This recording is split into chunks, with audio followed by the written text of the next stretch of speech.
What have you not done for me? Where would I be without you? Where would I be without you? Where would I be without you? There's no me without you. Where would I be without you? Where would I be without you? Where would I be without you? There's no me without you. Jesus, I come to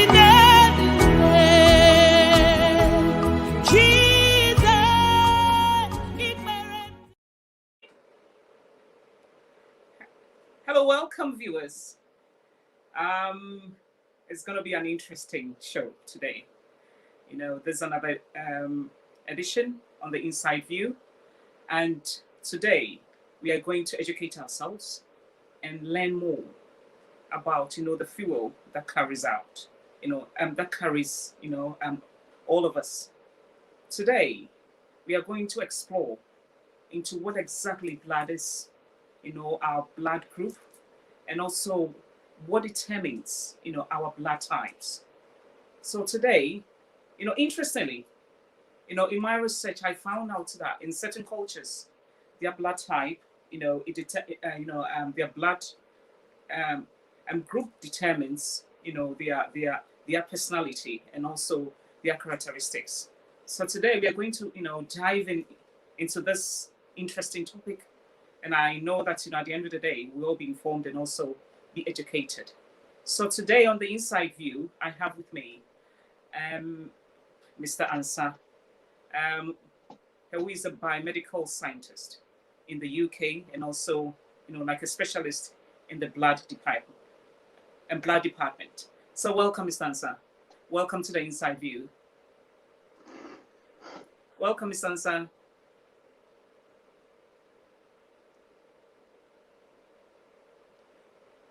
Hello, Mr. Ansah, Mr. Lawrence Ansah. Welcome to the Inside View.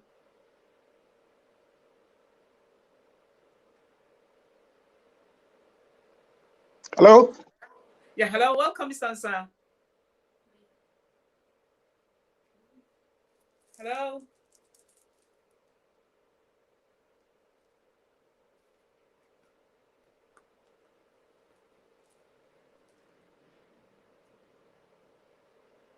Whilst you're waiting for Mr. Ansah to resolve, a few technical issues, I just want to know, do you know your blood group?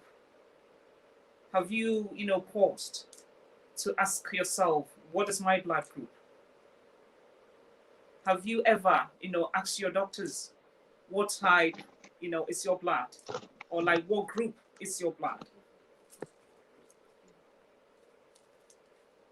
So, Hello? Yeah, hello? Yeah, we can hear you clearly. So we can hear you clearly from here. Invite a friend and tell, the friend also to invite another friend. And together we'll all be, informed and also educated. Mr. Ansah, we can hear you clearly from here. Hello? Yeah, hello? I don't hear you. Oh, but I can hear you from here. I can hear you from here. Surprisingly. Hello? Yeah, hello? We can hear you from here, Mr. Ansah.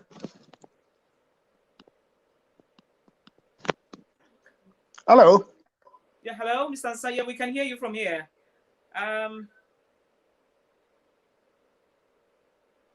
Hello? Hello, Mr. Ansah. Yeah, we can hear you from here. Ah. Can you hear me? Can you hear me? Because we can hear you from here.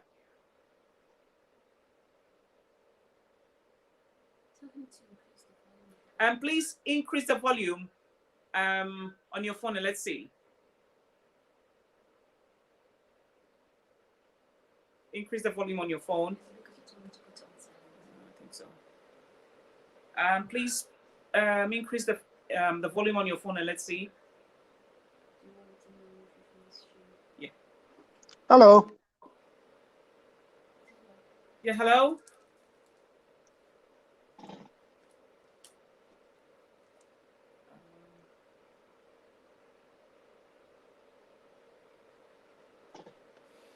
Sorry, viewers, we are having a bit of a technical issue here, and we promise to resolve it as soon as possible.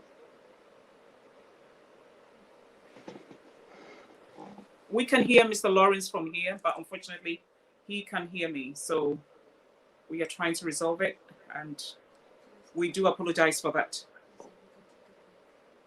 So we take a quick commercial break, and then when we come back, we'll resolve it. Thank you.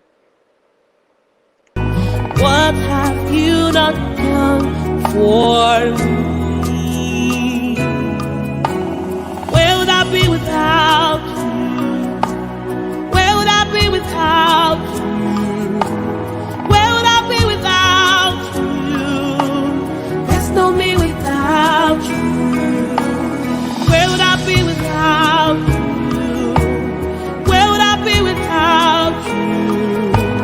Where would I be without you? There's no me without you. Jesus, I can't deny it. Jesus, it may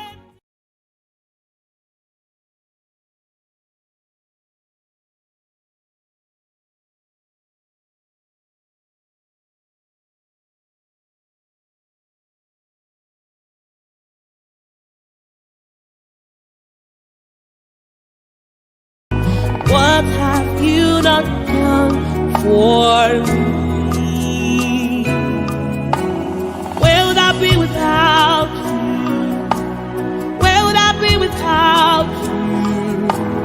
Where would I be without you? There's no me without you. Where would I be without you? Where would I be without you? Where would I be without you? There's no me without you. Jesus, I can't deny it. Jesus, what have you not done for me? Where would I be without you? Where would I be without you? Where would I be without you? There's no me without you. Where would I be without you? Where would I be without you? Where would I be without you? There's no me without you.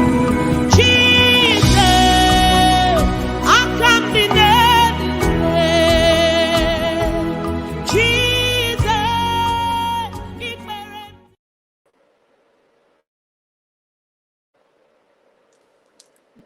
Hello, viewers. Just welcome back again. We do apologize sincerely for this technical issue. We just hope that things will be resolved as soon as possible, but we do apologize for that. For the people who've just actually joined now, we are just going to explore the different blood groups that we have. So I just want to ask you, do you know your blood group? Do you know the components of blood? Do you know what makes, what really helps all of us? So today we're just going to investigate, the various blood types and, the few characteristics of blood. So today on the Inside View, I have with me Mr. Lawrence Ansah, who is a biomedical scientist, and basically he specializes in the blood, science. So I'll welcome him, Mr. Ansah. Welcome to the Inside View. Welcome to the Inside View. If you can hear me, can you hear me now, Mr. Ansah? Yeah, I do. Okay, then that's fine. That's fine. Thank you so much, viewers. I do, apologize sincerely for this technical issue, and I mean it's now resolved, so we can all, just stay tuned and be informed and also educated. So, Mr. Ansah, I do apologize once again for this, mishap. We tried, Yeah, earlier that's all on right. actually, work behind the scenes, but surprisingly, things just got a bit, way out of hand. So I do apologize for that. For the sake of our viewers, can you please tell us a little bit about yourself? Who is Mr. Ansah? Yes. My name is Lawrence Ansah, originally from Ghana. I had all my secondary education in Ghana, and some of the schools I attended was the Presbyterian Secondary School in Legon. And then from there, I had some training in medical laboratory technology at the School of Medical Laboratory Technology in Kolebu. After completing that school, I worked for a considerable number of years in the National Blood Transfusion Service. And then from there, an opportunity came my way and went to the Higher Institute of Medical Science in Havana, Cuba. So because of that, I speak a little bit of Spanish. Interesting. Then I found myself in the UK. I went through the process and then got an employment in the National Blood Service in Leeds, which is in the United Kingdom. I worked there for a considerable number of years in the nucleic acid testing lab, which had to do with the screening of blood donors for all various types of diseases. And then from there, found myself now in the blood sciences lab, pathology lab in the Leeds General Infirmary. So that is where I'm working at the moment. So it's been a long way, actually. Oh, thank you so much, Mr. Ansah. I mean, for telling us a little bit about yourself and also your journey into the blood sciences. Exactly. We just have to find out, what is blood, because we all have blood.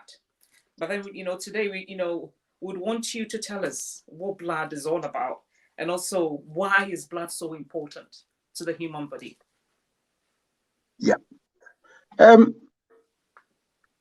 Blood, we can comfortably say, is a liquid tissue because it is made up of cells. We all know that collection of cells make up tissues. And this is what circulates throughout our body.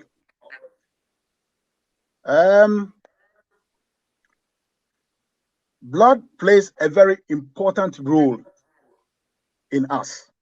And without that, I just can't see how we could continue living. Mm-hmm. Some of the very important functions of blood include the blood has a pigment which is called hemoglobin. And this hemoglobin is able to combine with oxygen. And this is what enables us to perform the function of respiration. Now, after this, the blood also helps us to release the carbon dioxide as a result of these processes back into our lungs.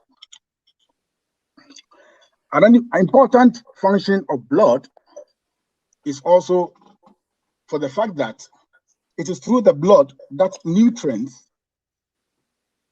are taken to all parts of the body Okay. for them to be able to function.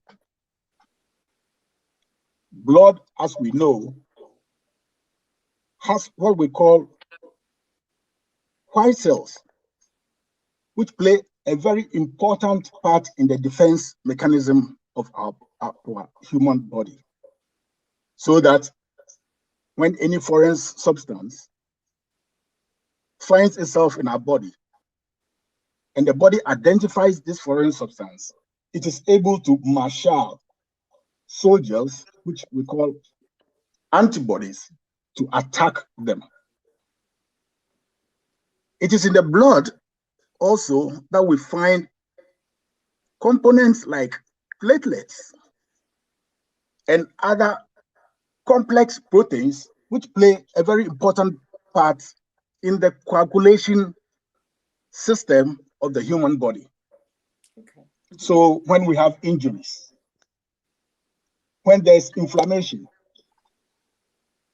platelets and these proteins rally together and is able to arrest bleeding.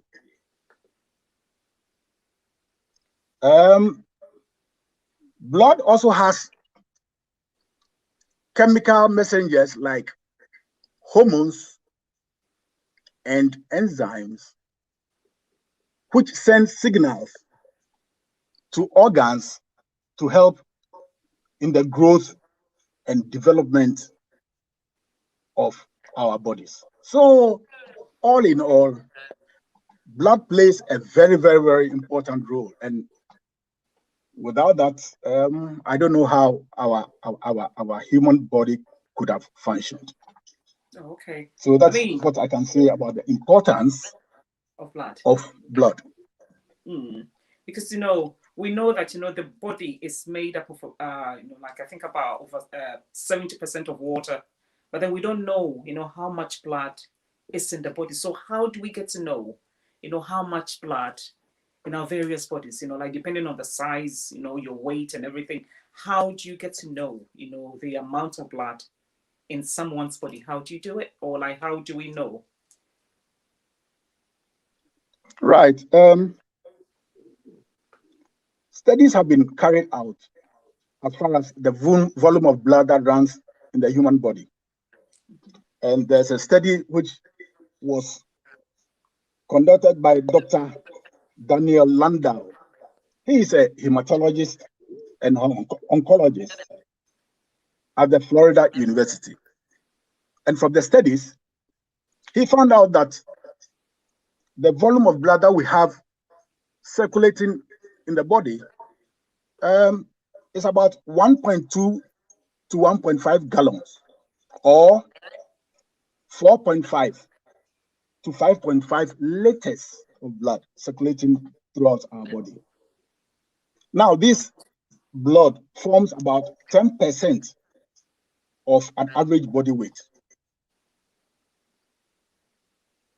So this is what has come out from studies that have been conducted by various people about the volume of blood that we have running through us.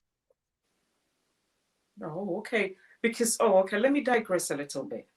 Because we tend to find out how people easily get anemic. So how do you know that based on the volume of blood in someone's body? How do you measure how someone is anemic, or what do you what is the determining factors that gives us information as to how when someone is anemic? Right. Generally, when we take whole blood, it's made up of 55% of plasma and 45% of formed elements. The plasma is the liquid portion of blood. And in this liquid portion, We have various substances in this part of the blood. They include proteins, they include glucose, water, they include urea, electrolytes, globulins, immunoglobulins. All these and so many others are found in the liquid portion of blood. And then we have the formed elements. The formed elements is made up of red cells, is made up of white cells, is made up of platelets. All this is in the part of the 45%. So it's so important that blood is tested for various reasons, because we know the proportion, or we know the quantitative and qualitative levels of all these substances in the blood in health.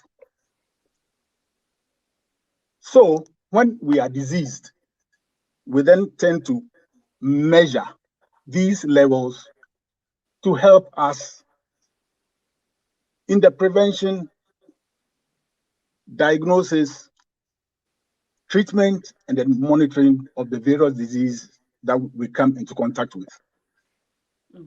So when you go and then you see your doctor, he would order these tests, and then we will tend to measure these levels. And it is the result of these levels that we feedback that they are able to diagnose and then give us the treatment or whatever that we need. So we know the levels of all these things. So in disease conditions, we try to measure them, and then with that, we are able to determine what to do next. Thank you.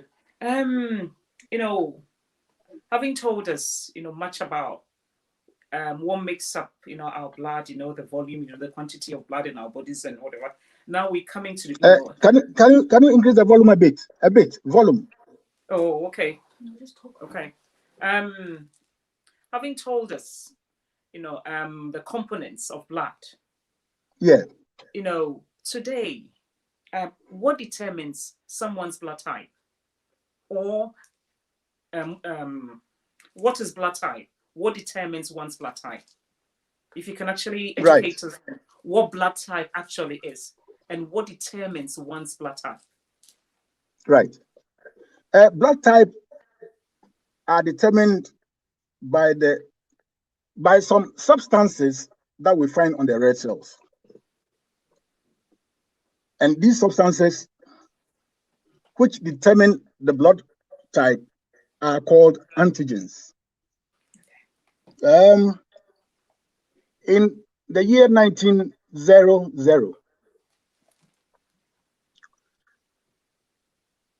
Lawrence Ansah carried out some very beautiful work on trying to type blood.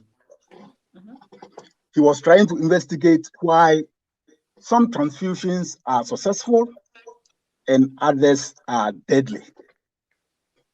So he came out with the findings that there were certain substances on the red cells of blood. And these substances he called a type A. Some of them were different from the type A, so he called them a type B. And then some of these substances had both the A and the B. So this is how we came about the blood typing or blood grouping of human blood, depending on the substances which we now call antigens sitting on the red cells. And that is what enabled us to know the type of blood that we have.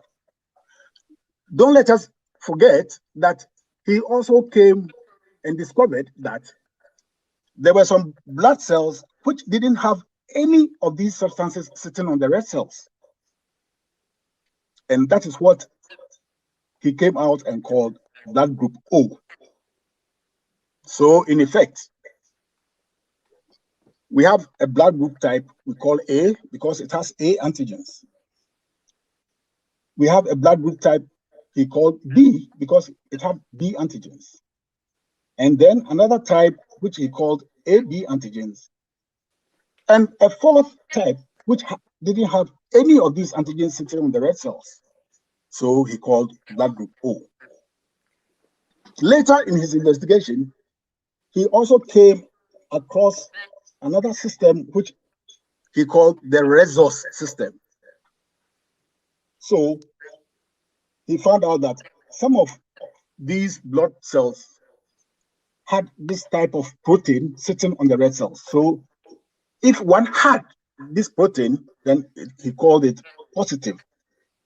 So then he came by the resource positive, and those that didn't have these proteins sitting on the red cells, he called resource negative. Now, considering these two systems, if we bunch them together, then it gives us the knowledge that we have 8 different types of blood groups. 8. So when we take a blood group A, it goes with either it has a resource positive or a resource negative. When we have a blood group B, the resource system also goes with it, and one can be B positive or B negative. And so does it apply to the rest of the blood group. So in answering your question, that is exactly what I can. In fact, Carl Landsteiner did a very good job, because I've always been wondering that before his time, how did they go about the use of blood in transfusion? And I could just imagine that without the much knowledge gained at that time, during the ancient time, it would have been really chaotic. So this is now the information that we have about the blood groups, depending on the proteins sitting on the red cells, which we now call antigens, are grouped into 8 different groups. So that is what I can say about that. I think you've even gone ahead of me, because I wanted to, the main 4 blood groups, but then you've gone ahead to talk about the 8 blood groups already now. So, like, in spite of the fact that we have the 8, why is just the 4, just the only one talked about instead of the whole 8? Because it's like you realize that, like in reading a lot of books, the 8 is a bit silent, but then they major on the 4 main blood groups. Why is that so? In actual fact, after Carl Landsteiner, there were other scientists who also discovered about some other blood groups. And there are about even more than 30 groups, in addition to the ABO and RH system. These, some of these are the Duffy, the Kerr, the Lewis, so many of them.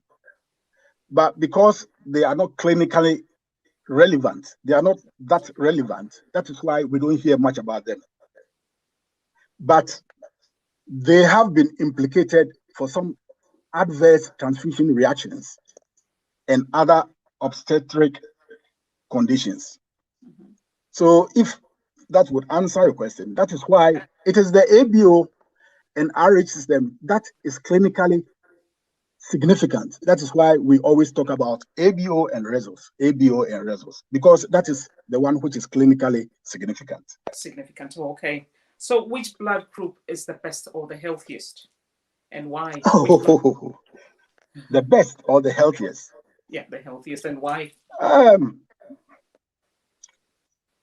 Some studies have been carried out.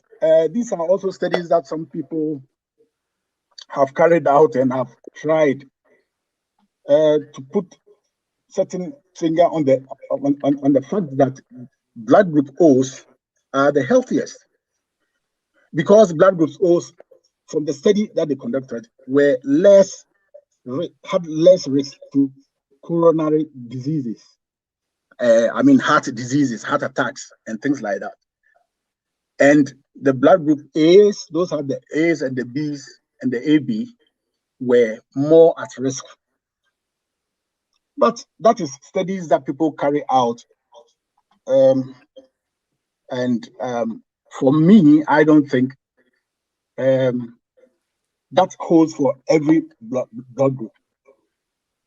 As long as you keep a healthy body, and as long as you do the good things that you are supposed to do to keep healthy, I think every blood group, when you take care of yourself, doesn't really matter. Doesn't really matter. Okay. On that note, Mr. Ansah, we'll take a quick commercial break, and when you come back, we will continue with our discussion. Yeah. The volume is still low. We'll go for a quick commercial break. Okay, can you hear me now? Right. Okay, we'll go for a quick commercial break, and when we come back, we'll continue with our discussion. All right. Okay.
Yeah, we'll continue with our discussion. And can you hear me, Mr. Ansah? Can you hear me now? Yeah, it's so, but if you can just make the volume a bit higher. Oh, okay. I think I would have to just talk a bit louder. So can you hear me now? Yeah, raise your voice, please. Oh, okay. Is it better now? Is it better now, Mr. Ansah? Yeah, I'll manage with that. Okay. Okay. What is the purpose of testing for blood type or blood group? What is the purpose of testing for that? Right. The purpose of testing blood group comes under the reasons why we do blood testing. We test blood in order to prevent diseases. We test blood in order to diagnose diseases. We test blood in order to give treatment, and after treatment, even we still go ahead and do testing in monitoring. So blood types fall under the same reasons why we have to test blood. Okay. There are certain situations which would need a blood type to be tested before you can go ahead with any procedure. For example, somebody being anemic and then needs some transfusion. It is very important that the blood from the donor is tested and typed and cross-matched before this blood can be used for the recipient, who is also tested as well.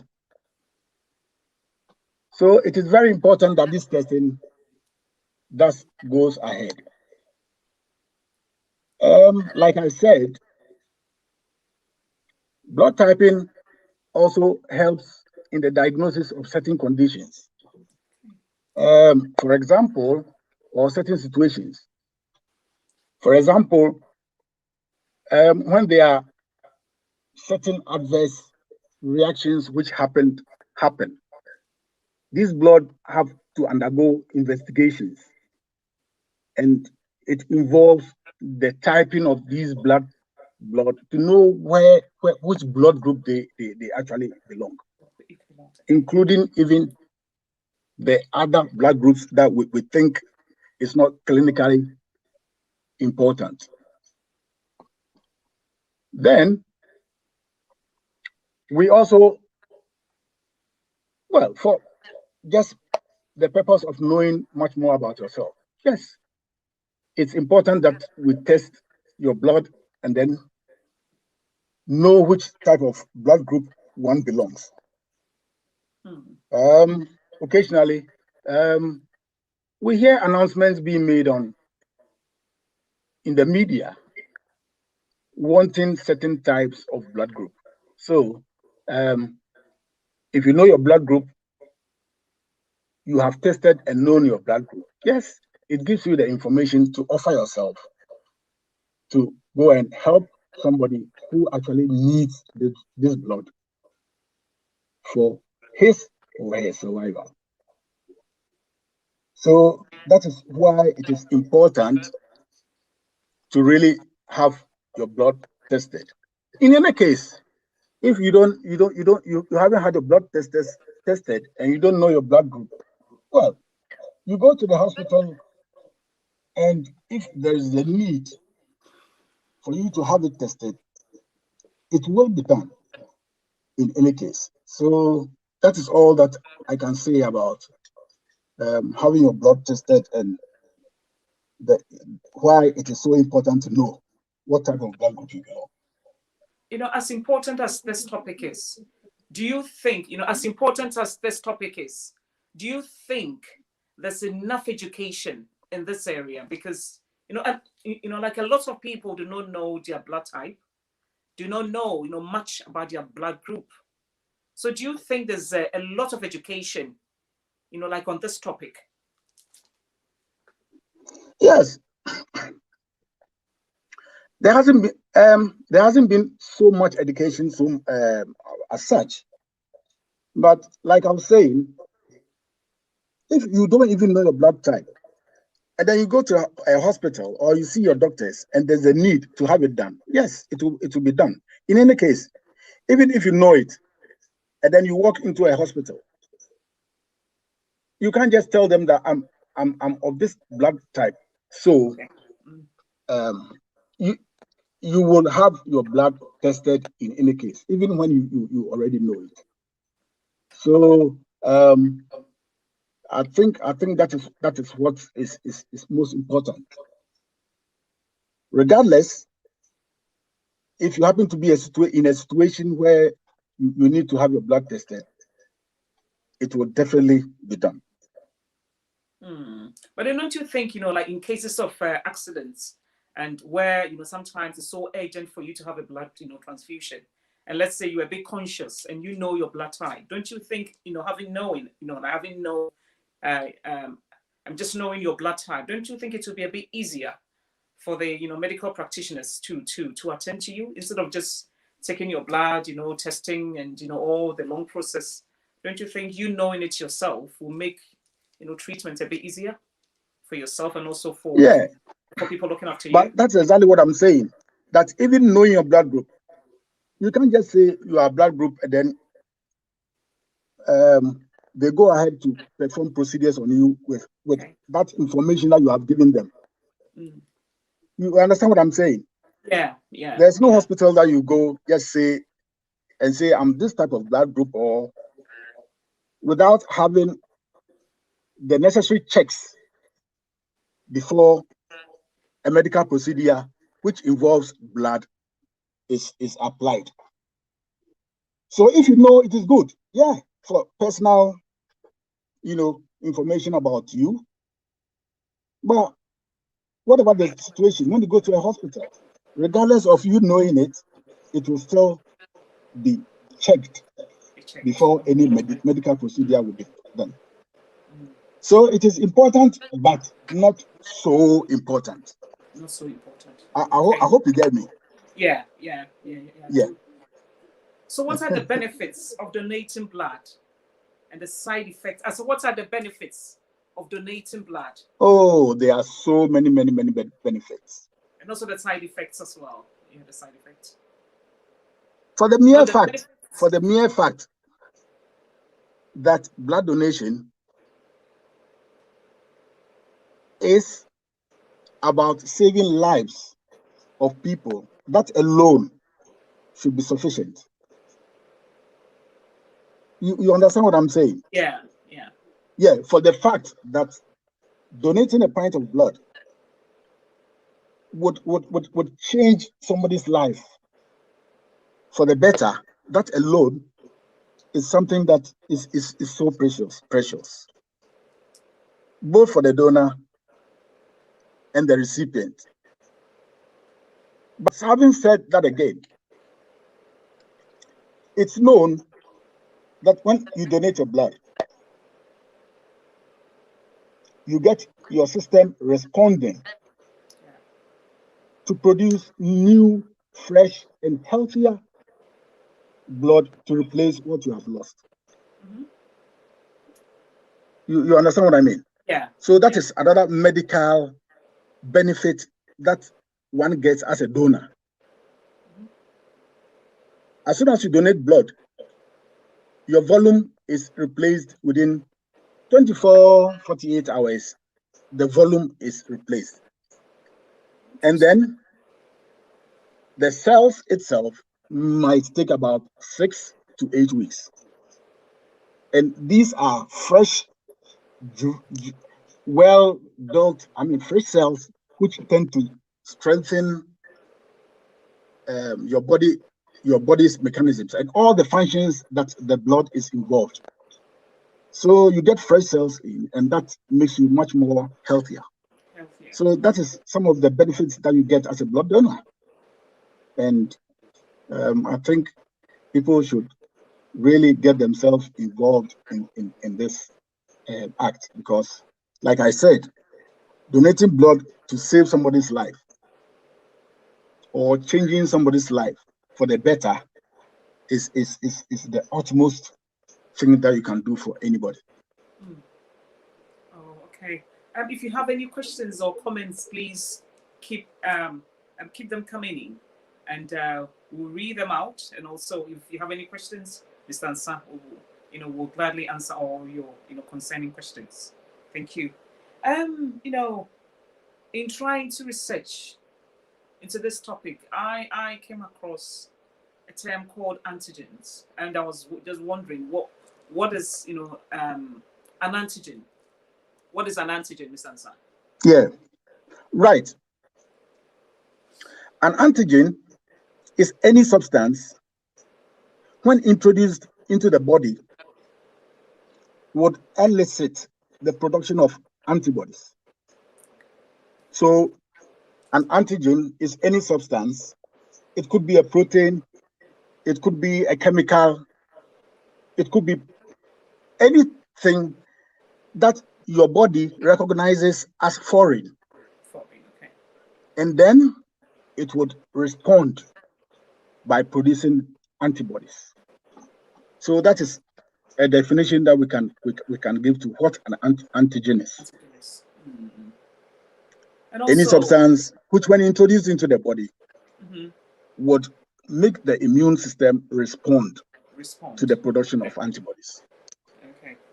And also, what is the most common blood type and also the rarest? The most common one and also the rarest. Oh, the most common ones. Studies have been carried in different populations, and there will be a bit of varying differences here and there, but not so vast. It's known that the O positives are those that are in a majority, and then those with the AB negatives, those are those in the very least blood groups that you can get in most populations. But there are variations here and there. Studies have to be carried out to establish these variations. Yeah, but generally, the most popular is the blood group O positive, and the least is the AB negative. AB negative. Oh, okay. Okay. AB negative, yeah. You know, we talked about, and blood transfusion. What is the risks and also compatibility, of blood? Hello? Can you repeat that? The volume is a bit low. Oh, okay. Okay. What are the risks and compatibility in terms of, blood transfusion or like blood donation? What are the risks and also compatibility? Let's say if you have to, give blood transfusion to somebody, what are the risks, and also, the compatibility, like associated, to Right. So if I can hear you properly, you're asking me about the risk of blood transfusion. yeah, and also, the compatibility, how, some blood group are compatible with other, and how, certain blood group, Right. like are also not compatible with the other. When you look at blood critically, it can be in every sense. It can be in every sense compared with the drugs, medication that we take. I'm saying that because, when we take drugs, it has risks and it has benefits as well. But as long as the benefits outweighs the risk, we still keep on taking these drugs. And in every sense, when you look at blood transfusion, it is the same thing. The same thing. Okay.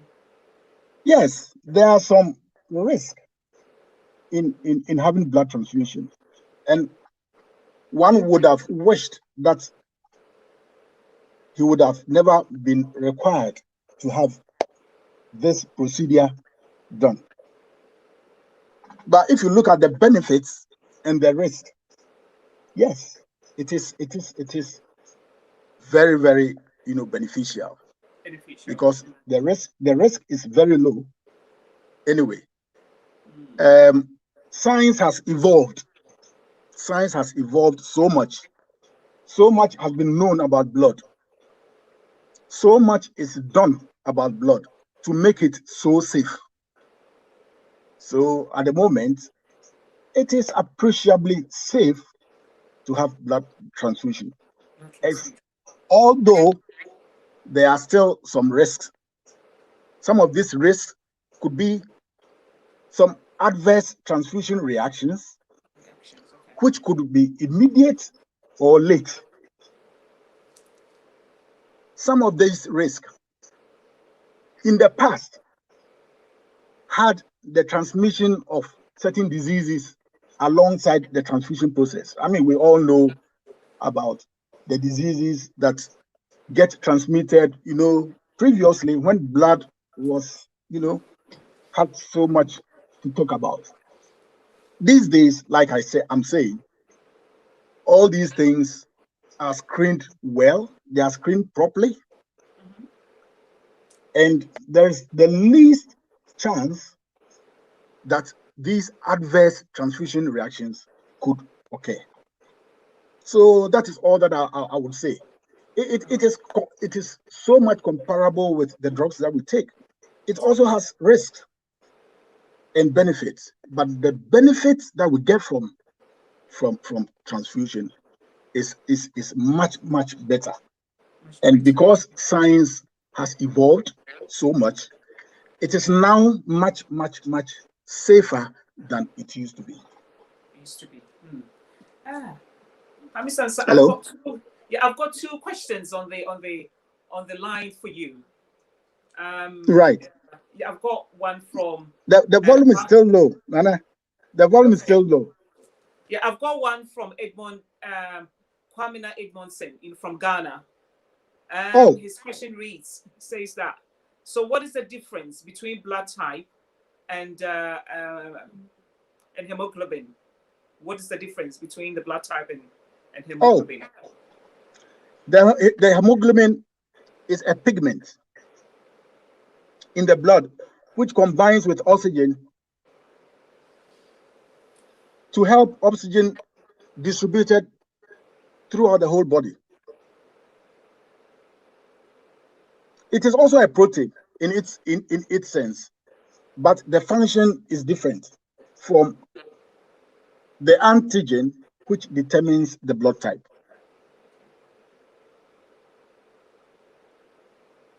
Okay. You understand what I mean?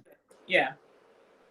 Hemoglobin is involved with combination of oxygen and then that kind of thing, helping us to have oxygen distributed throughout the whole body for the organs to be able to survive.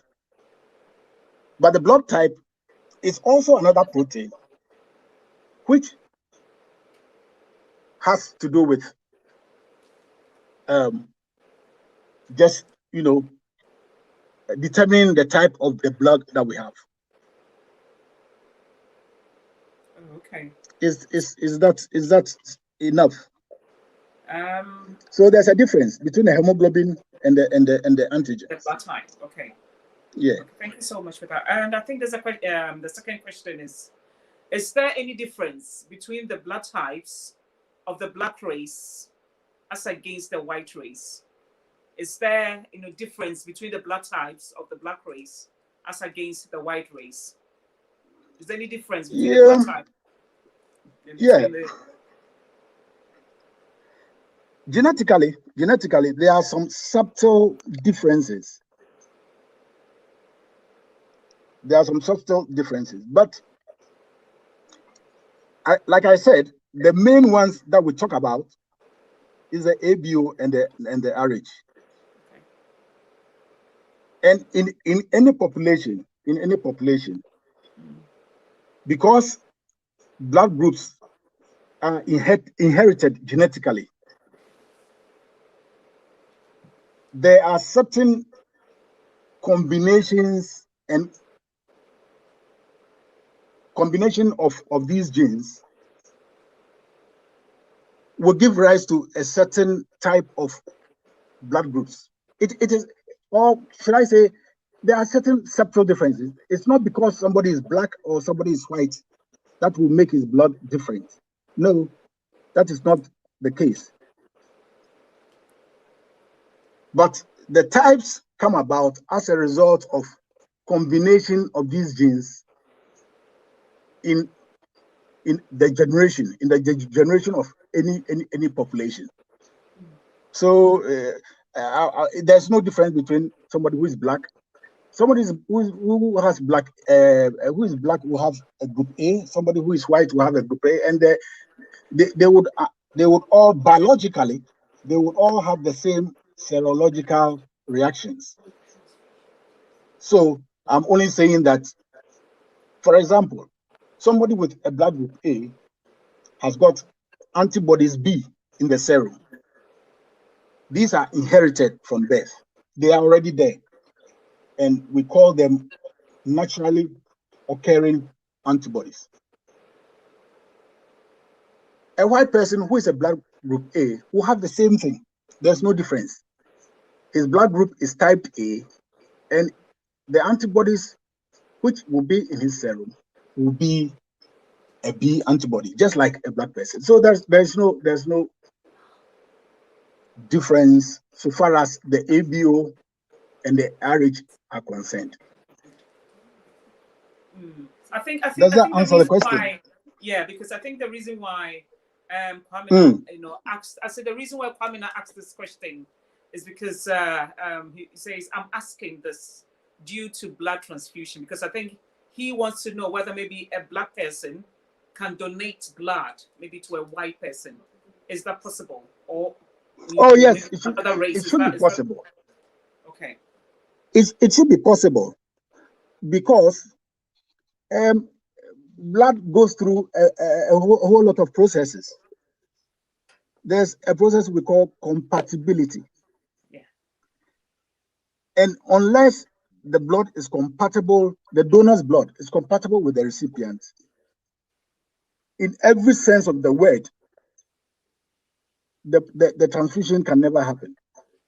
Okay. So irrespective Because, of the race. sorry? I said so. Like irrespective of the race, we can still Yeah. donate blood. I mean, once we are compatible, it should be possible. Yes.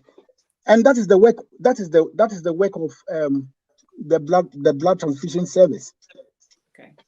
Their work is just trying to find compatible blood or safe blood for people who need it. So there are various tests that they conduct and make sure the blood is safe before any medical procedure takes place. Okay. Mm. Oh, that's amazing. And you know, you were talking about the resource. What is the resource factor, and also the dimensions that this resource adds. Can you please educate us on the resource factor and the dimensions that it adds to the blood? Yeah, the resource factor is also another blood group system discovered by Lawrence Ansah the same time when he was looking out for these ABO blood groups. Mm. It became very, very popular because of a condition for obstetrics or maternity or pregnant women who, when they are negative and then they are married to men who have this positive resource, Mm-hmm. and then the baby gets the resource positive factor during the course of the pregnancy. If a condition happens where the placenta barrier is broken, red cells of the baby can go into the mother. Yeah. And then the mother producing antibodies against the baby. This condition, this clinical condition, is what made the resource very, very, very popular. Because when scientists investigated this thing, that is what they came up with. Okay. And it gave rise to a condition which is called erythroblastosis fetalis. It is simply hemolytic disease of the newborn. Okay. So, with the scenario that I'm creating, or a mother should be negative for the resource factor. The husband should be positive. And the baby or the fetus should be positive. Positive. Okay. Before, and if by accident, placenta is broken, red cells enter the mother. Mm-hmm. The mother will see it as foreign, like I said earlier on, and then start stimulating antibodies against the baby. And this can cause some hemolytic conditions so far as the baby is concerned. In actual fact, for the first pregnancy, even if this happens, the level of antibodies will be so low that the mother could get away with it. And even at times, the second pregnancy. But subsequent pregnancies, if this same condition prevails and the mother haven't been sensitized with this resource antibody, can lead to this condition, which we call the hemolytic disease of the newborn. So these conditions have to happen before this disease can take place. In fact, it made the results factor very, very, very popular. But having said that, investigations have found out that certain other blood groups also have been implicated for this clinical condition. Wow. So apart from transfusion, which also involves the rhesus factor, this is another condition which made the rhesus factor very, very, very popular. Okay, so who is a universal donor or like a recipient? Right. Who is a like universal recipient or donor? Because we have people who can give and also take. So who is a universal donor in terms of a universal donor? Most people mistakenly think it's maybe O positive, but it is not. A universal donor is a O negative donor. That is a donor who hasn't got any of these antigens on the red cells, the A or the B, and then also hasn't got the rhesus factor. So this donor we call a universal donor, and it is the O negative. And a universal recipient, that is the person who receives, is people with blood group AB positive, because blood group A positive can receive blood groups from all the different types of blood groups that we are talking about. And then the O negative. In fact, these things are done in emergency situations. In modern transfusion, if blood is available, like blood services always call for more blood, and that is always available. They would prefer to donate blood with the same blood type. But emergency situations, yes, these things can happen, and the universal donor, I would say, is the O negative, and then the universal recipient, a person with an AB positive. So if I got you right, the AB negative is the rarest, blood type. Yeah, it's very rare. So with them, what happens if they have to be given what blood? did you say? The AB negatives? Yeah, that's a rare.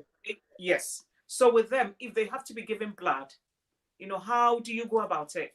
Because it's so difficult for them to either receive. So how do you go about? Because since they are the rarest blood type.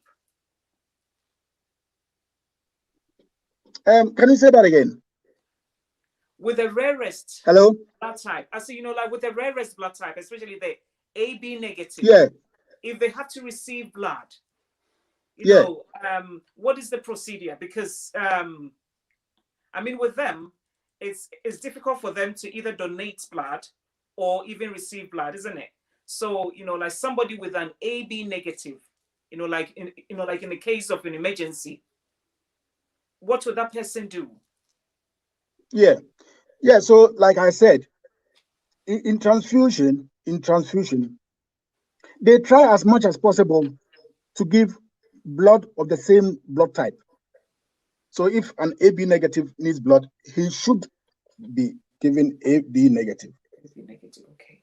But like I said, in an emergency, when there's no AB negative, he can take the O negative. O negative, because I think I read that if someone's blood, is not compatible with their own blood type, sometimes they get blood clots that can lead to deaths and other serious complications. So how is that possible? How? Yeah. That is the principle which came by the fact that we have universal donors and then universal recipients. Like I was saying, the O blood group, they don't have any antigens on their red cells. Okay. And if they don't have rhesus antigens as well, then their blood group can be given to any of the groups. Because in principle, there's nothing that you are introducing to stimulate the production of antibodies or to sensitize the patient. That is in principle. But when you are really trying to avoid sensitization and future problems, future adverse conditions, then you try to find blood of the same blood type. Do you get what I mean? Yeah. Yeah, you try to find blood of the same blood type. But if in emergency, you don't have that type, like you are saying a blood group AB negative, yeah, the person can be given a blood group O negative, because you are not introducing anything that will stimulate the production of, in principle, you are not stimulating any antibodies. So that is exactly what one would do in case of an emergency. In case of an emergency. Maybe one or two might not cause problems. But then if the person is supposed to have multiples of transfusions, then, like I'm saying, the risk involved becomes more. Okay. Yeah, the risk which I talk becomes more. Okay. So you actually working in the blood, department. If someone Hello? I said, having worked in the blood department or like blood sciences, if someone is in the UK, let's say in Leeds, Bradford, or even in Ghana, and wants to, donate blood, which blood donation centers would you recommend? Oh, for example, these days information is so much available everywhere. If you go on Google and you type whatever Bradford, where blood is donated, there's one in Bradford and there's one in the Leeds City Center. Leeds City Center, just in the city center. Okay. There's a blood donation center over there. There's a phone number on Google which you have to ring, and they will have to give you an appointment. Okay. So when you attend the appointment, you will be given all the information that you need to know before the time comes for your blood to be taken. Okay. In fact, I would encourage so many people, and more especially we from the Black minority ethnic groups, to undertake this venture, because this is the most valuable gift that you can give anybody. But even having said about these rare blood groups, there are also known certain blood groups which are so much they are so rare, but however in great demand. There's a blood group type which we call the Bombay blood group. This Bombay blood group was discovered in India in somewhere around the 1952. This is a very rare blood group type, and there aren't many people who have this type of blood groups. There's another blood group which we call the rhesus null. They don't have the rhesus antigen at all on the red cells. They don't have the rhesus antigen, and they are called the null blood groups. When I was just trying to find out about these null blood groups, I found out that there are only 9 active donors who have this type of blood group. Can you imagine that? Interesting. around the Just world. 9. So this blood group is so rare, so rare. It's called the rhesus null, LUNLL. And when one needs this type of, in fact, that is this blood group, I'm told, is the rarest. Is the rarest. If you need this type of blood group, you have to rely on the cooperation of a small network of donors around the world before you can get this blood type. So it's so interesting. Very, very, very, very It's interesting. really so interesting. So we have to make every attempt. I hope people know of this blood genetic condition called sickle cells. Sickle cells. You know about that? Yeah. Yeah, these are people who normally always rely on blood transfusion. And when I talk about sickle cells, I'm not talking about those with the trait. I'm talking about those who have the hemoglobin S. Yeah. The sickle cells. Those are the ones we call the sickle cells, not those with the trait. The traits, okay. These are people who really depend a lot on transfusion for their livelihood, you know. And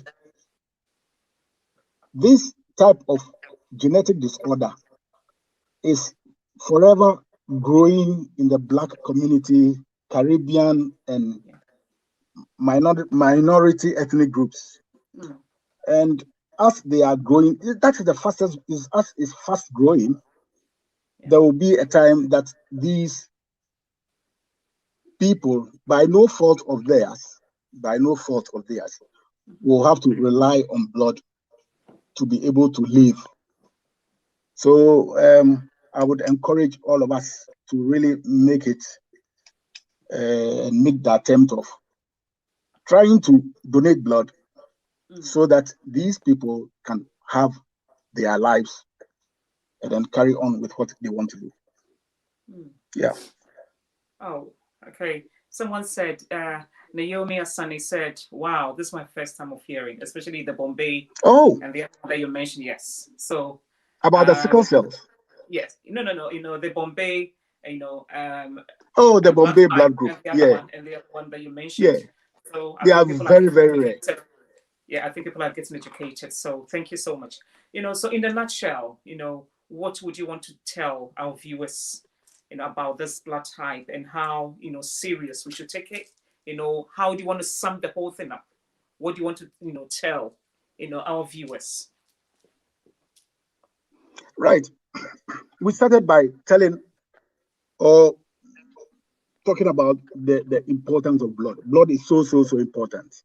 Without blood, we can't function, actually. Yeah. We can't function. So we have to really make my passion is people who by no fault of ours have to depend on blood so that their lives would be lived. We should all try to help these our brothers who really need blood. I went on the website of the National Blood Service, and I got to know that they need about 90,000 of blood units for their smooth running of the service. That is quite a lot. That is quite a lot. It is. And even the rare blood groups that I'm talking about, the rare blood groups, there's another one we call the arrow. This is also found mainly in Black individuals. And even with the rare one, they need about 40,000 for their effective running. And, so we should all try to make the effort. We should all try and make the effort so that we make blood available for the service, so that these our brothers and sisters would have this. I was saying that blood in itself, it is a medical emergency. Yeah. Like we need drugs when we are sick to get cured. Some people, it is not drugs they need blood. Blood. So that's how we should see it. It is a medical emergency. Yeah. So please, brothers, sisters out there, let's all make the attempt to fill our blood services for them to carry out this noble job that they are doing, so that each and everyone, even you might not know, you can one day find yourself at the end of needing blood. No one knows. You can be involved in an accident. You could go to have a child and you would need blood. There are so many situations that can call for blood transfusion. There are so many situations, and you never know when you would also need one.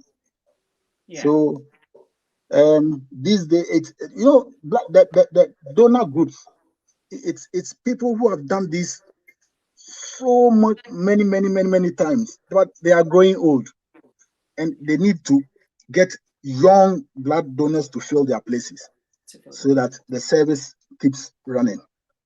I'm so passionate about this side of it, and anywhere I get a platform, I try to really talk about this thing, which everybody should try and do.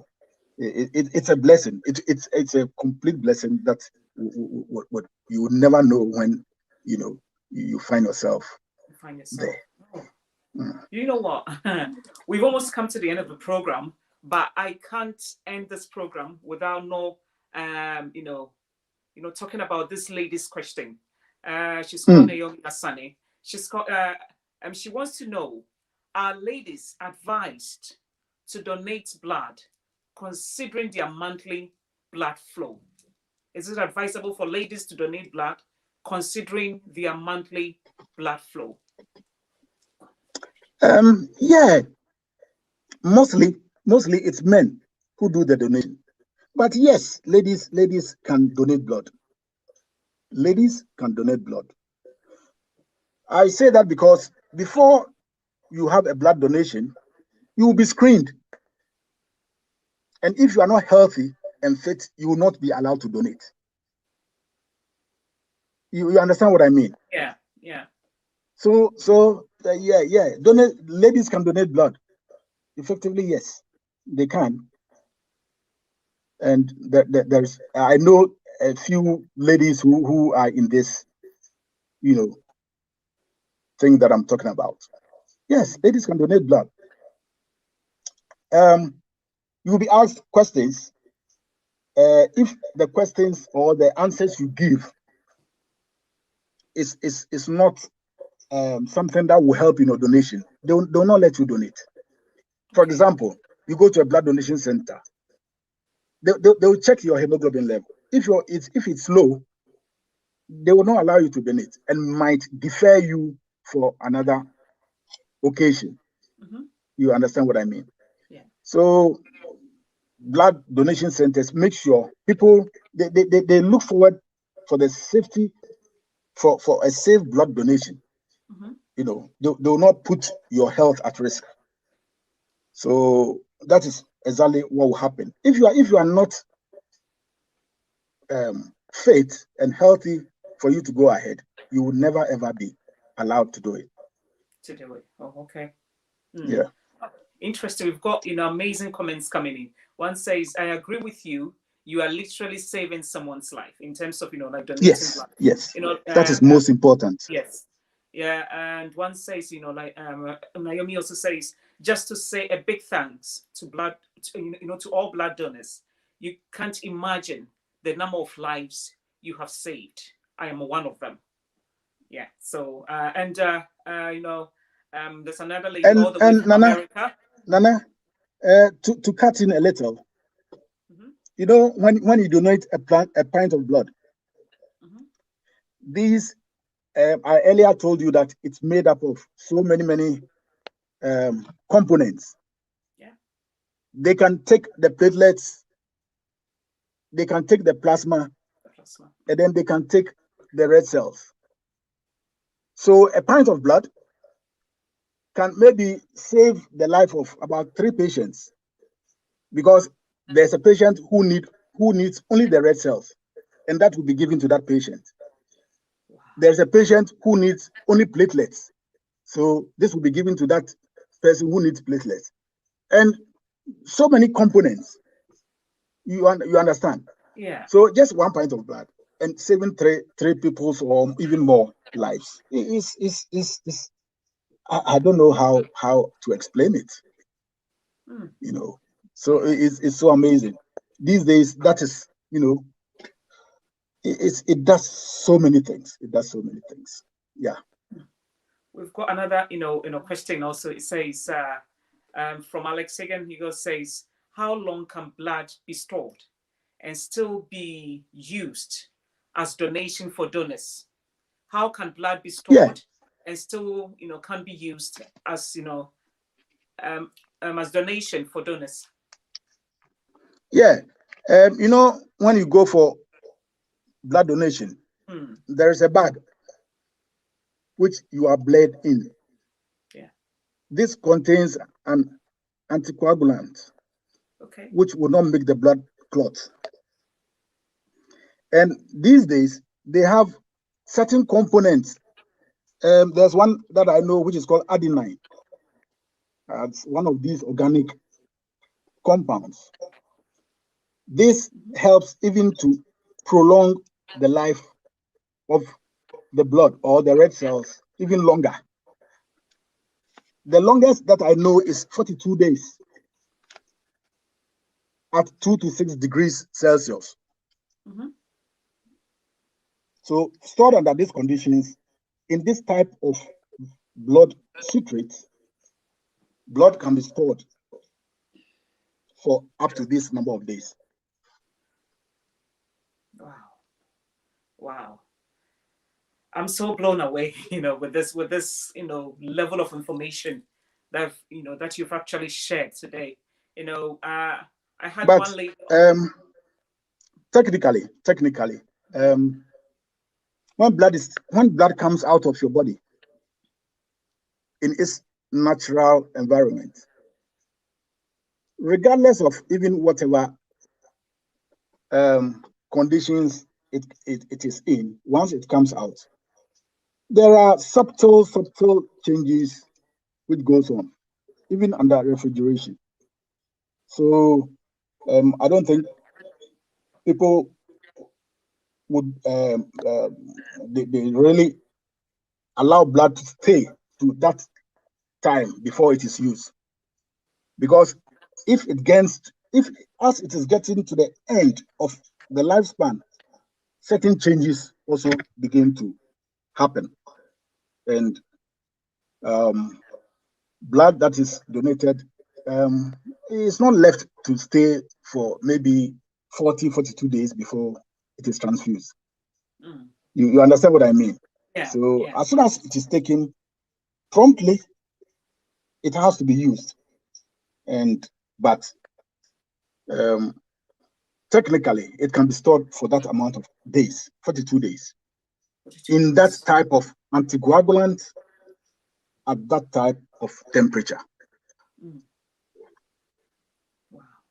Thank you so much, Mr. Ansah, for educating us today on our, blood type. It's a pleasure. Yeah, it's a pleasure. The characteristics, I've been so blown away by the level of education that you have given us this afternoon. I can't thank you enough. We've got people from, America, from Ghana, all over the world tuning in, to listen to this amazing, interview. So I would like to say a very big thank you to all our viewers. Thank you so much for your time, and thank you so much for your. It's a pleasure. Yes, for your, comments, your questions, and everything. Thank you so much. So on that note, if you don't know your blood type, go and see your doctor and get to know your blood type. And also make, blood donation one of your priorities, because something that Mr. Ansah said that really touched me is, we have people that rely on, physical medication, but then we also have people who rely on blood on a daily basis for their survival. On a daily basis. Yes, on a daily basis. So for the sake of our brothers and sisters who rely on blood, could you please donate blood? Just call, make a call to these centers and, you know, donate maybe a pint or two to help someone live again. So thank you. And we have one that says Mr. Ansah is a brainy man. So, you know, that you've got someone also praising you, Mr. Ansah. Someone says you're a very, very brainy man. So thank you so much for coming on. And yeah, we've all, you know, we've got Naomi Asani says, thank you so much, Mr. Ansah. Remain blessed. And you know, also, you know, like I've got my, you know, sister-in-law also, you know, all the way from America, Hawaii, also saying thank you to you as well. And I've got, you know, Basal also, you know, from Ghana also say that's a great interview. You know, there's a lot of comments, you know, just coming in and I can't read all. So thank you everybody for your live, you know, feed. So thank you. So on that note, I would like to end this interview by thanking everybody. So once again, thank you and see you same time. My pleasure. My pleasure. Yeah.